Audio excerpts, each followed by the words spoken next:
Today, we're going to build a rear spar carry-through.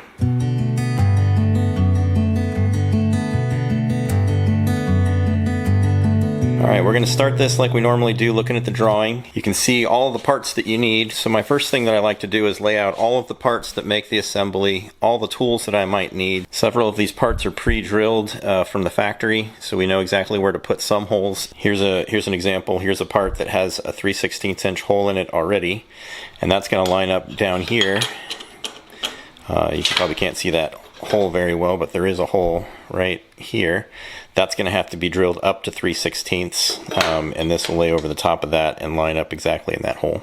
Some of the parts are not drilled in the proper spots yet. This is a piece of 3/16 inch thick 6061 T6 aluminum. So the first thing I'm going to do is build this spacer here. It's made out of that 3/16 inch aluminum stock that I was looking at a minute ago.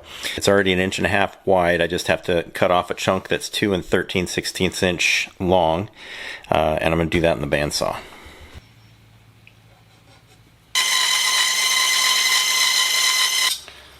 So I cut it just slightly longer than the line so I can file it down, make sure that it's square, and make sure that I don't make it too short.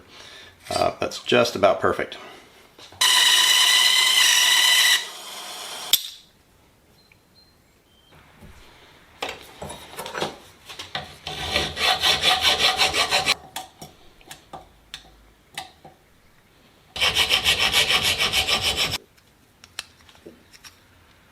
Next thing I want to do is figure out where to put this stiffener angle on top of this C-channel. There's not good dimensions here on where to actually place it. And so after staring at it for a little bit, what I realized is there's a couple of holes here. So there's 1, 2, 3 in the top of this that'll line up with these 3 holes right here, here, and here. And same on the other side. So I've got 3 holes here that also line up with these 3 holes on the end over here. And so if I just lay this on top and line up the holes right in the centers there on both sides, and then I just drew a quick line here with my marker, marking where the end of that is on either side. Next, what I'll do is I'll just use my adjustable angle, and I'll draw that out the rest of the way so that when I line this up the way where it goes, I can just line up that line on the end on either side and get it centered left to right where it needs to go. And then there's also another measurement that I have to pay attention to here, and this was a little hard to find. It took me a minute to find it, but the center of these rivets that go between here are 3/8 of an inch from the outside bend here. So 3/8 of an inch from the outside of this bend up to here. So what I'll do is, again, use my adjustable angle there, draw a line at 3/8 of an inch across, and that's how I'll know where these line of rivets here line up. I can just set this on top and line up the black line within the holes here.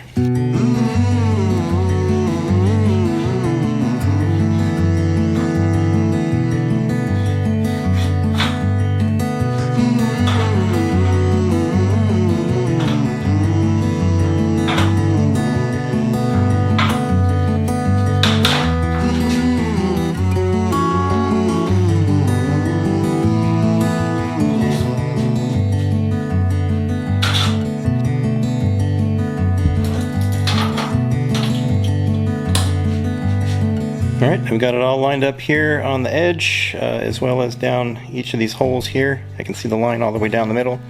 So this is placed exactly where it's supposed to be. I say exact, but maybe that's not the right term. As close as I can get with tools that I have. And so I'm going to go ahead and drill this out.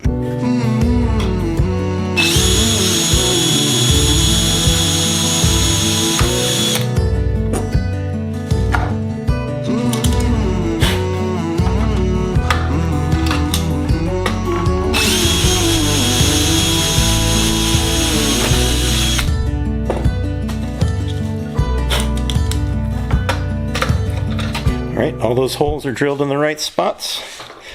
Next thing I need to do is figure out where to drill this bolt. This is a 3/16 inch bolt. It's an AN3, which means that it needs to have 3/8 of an inch edge distance here from each side. So I'm going to have to mark a little T right here. You'll notice there's no hole there yet. So I'm going to measure 3/8 of an inch up to here, 3/8 of an inch this direction, and that's going to be the center of my hole for a 3/16 inch bolt.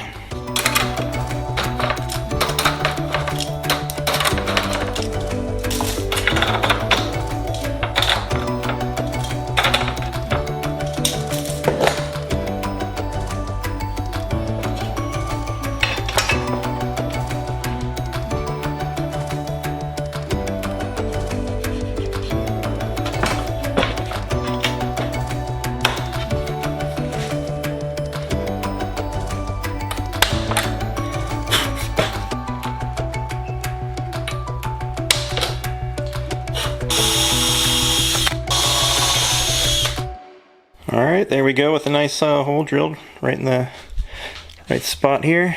Remember, you want to double the diameter of your fastener, so this is a 3/16 inch bolt, so a 3/8 is what the edge distance is you need from the center of that hole. Let me just pause here for a second. There's an issue that came up in my build while I was doing a final assembly here, and I want to talk through that a little bit really quick. On this stiffener angle here, there's a hole that needs to be drilled by the builder. It's not pre-drilled like the rest of these. It's this one down here in this bottom left and the bottom right corner right here. If you read AC 4313, it'll tell you that your edge distance for any fastener should be twice the diameter of your fastener. In the end, that hole is going to be 3/16 of an inch because it's meant to accommodate an AN3 bolt. That being said, this 5/16 inch edge distance that it's given here on the instructions is actually less than 2 times the diameter of that bolt. It should be 3/8 of an inch, not 5/16. I didn't notice that dimension until after I had actually drilled the hole in that part, and I'd actually given myself double that edge distance because I didn't see it anywhere on the drawing down here. I failed to look up here, which was stupid. Alright, so here's my completed assembly.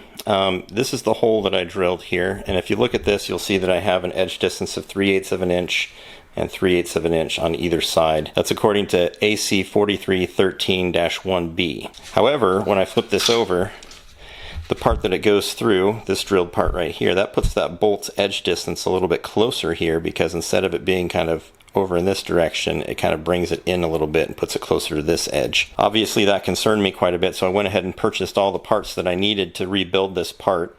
That includes the channel here, this fitting, I guess is what it says in the instructions, as well as this stiffener angle right here. So those 3 parts would have had to have been all replaced. And then I started doing some research. I learned an interesting thing that I didn't know before. What I learned was that AC 4313-1B is not designed necessarily for somebody who's engineering an aircraft, but somebody who's repairing one. And that is an interesting distinction. Most engineering documentation will tell you that 1.5 times the fastener diameter is enough for an edge distance. So I wasn't really sure what to do with that. I went ahead and contacted Sonex to find out what the best option would be. And after talking to Mark, had a couple emails back and forth, he did all the measurements. We measured this. Turns out this is 9/32 of an inch from center to the edge. And I gave him those dimensions. And he said, well, actually 1.5 times the distance is okay. And so he said, you should be okay. You shouldn't have to buy new parts. And so I went ahead and canceled the order with Sonex. I just wanted to point this out. I don't recommend that you do this necessarily. I'm okay with it. Sonex says that it's okay, but in the end, the best option is to follow the instructions here properly and don't do what I did. So this is a cautionary tale. Just hoping that somebody can learn something out of this that maybe you didn't know as you're building your own rear spar carry-through. So I measured out 3/8 and 3/8 and put this hole right there and right there.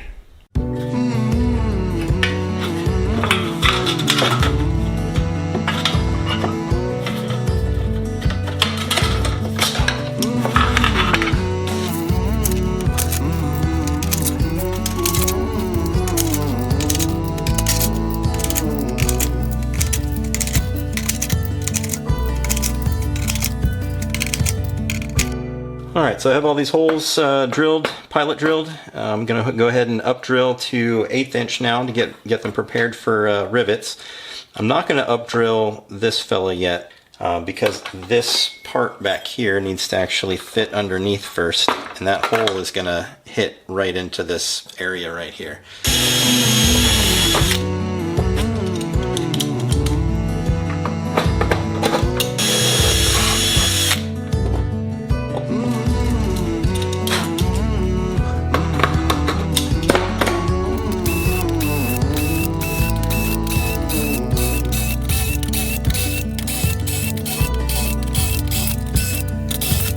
Alright, I have two parts here lined up. There's a fitting and an angle fitting.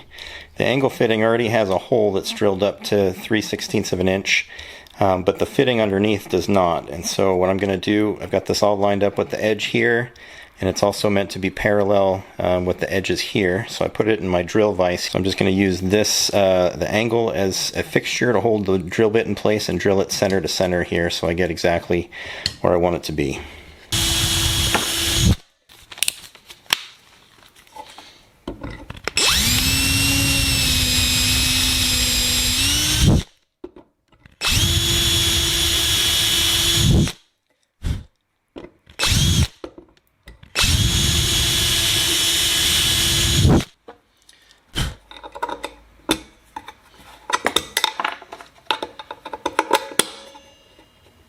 Alright, I flipped it over. Here's my bolt still holding it in place here. And I've got a couple of holes here I need to drill now, just pilot holes.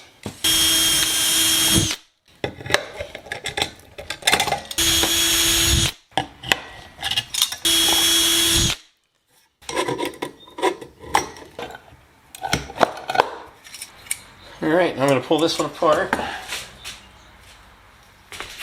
and drill holes in this instead.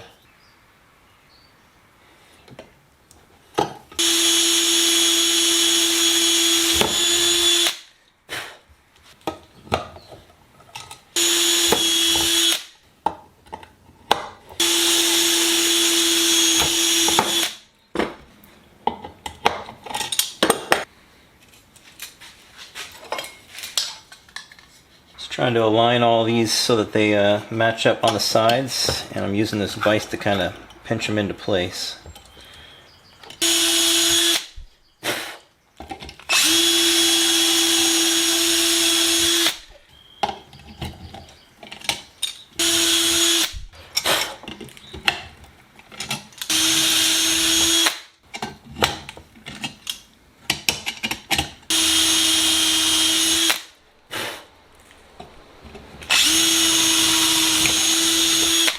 When I was drilling this, it kind of tipped a little bit to the side and put the hole a little bit out. I don't know if you're going to be able to see this in the camera or not, but it's kind of oblong this direction here. So what I'm doing is I'm drilling this up to an 11/64 first, and it seems like that's big enough almost to encompass the entire width of that oval shape. So I'm going to go ahead and go through it and try to keep that as centered as possible using the drill press. And then I'll bump it up to the 3/16 after that to make sure that it's, you know, fully the right size for the bolts.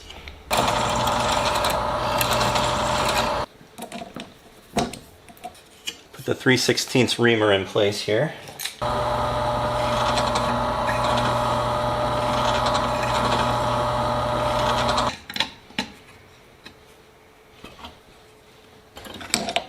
We have all those holes drilled out where they need to go. I've disassembled it again because these fittings right here, they're actually called fittings, will attach to these holes right here. And then once those are attached, I have to drill out the holes that go through the C channel here. So these three holes right here.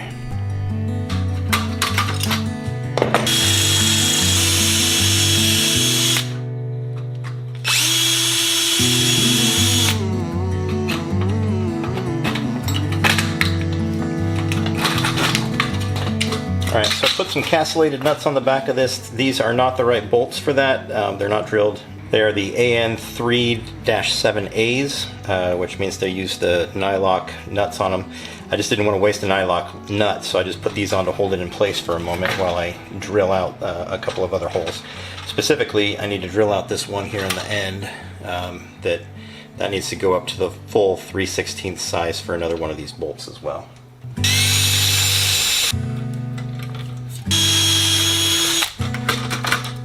Alright, I'm now going to go ahead and disassemble the rest of this, get everything deburred, give it a little primer, and fasten everything together and make it into a complete assembly.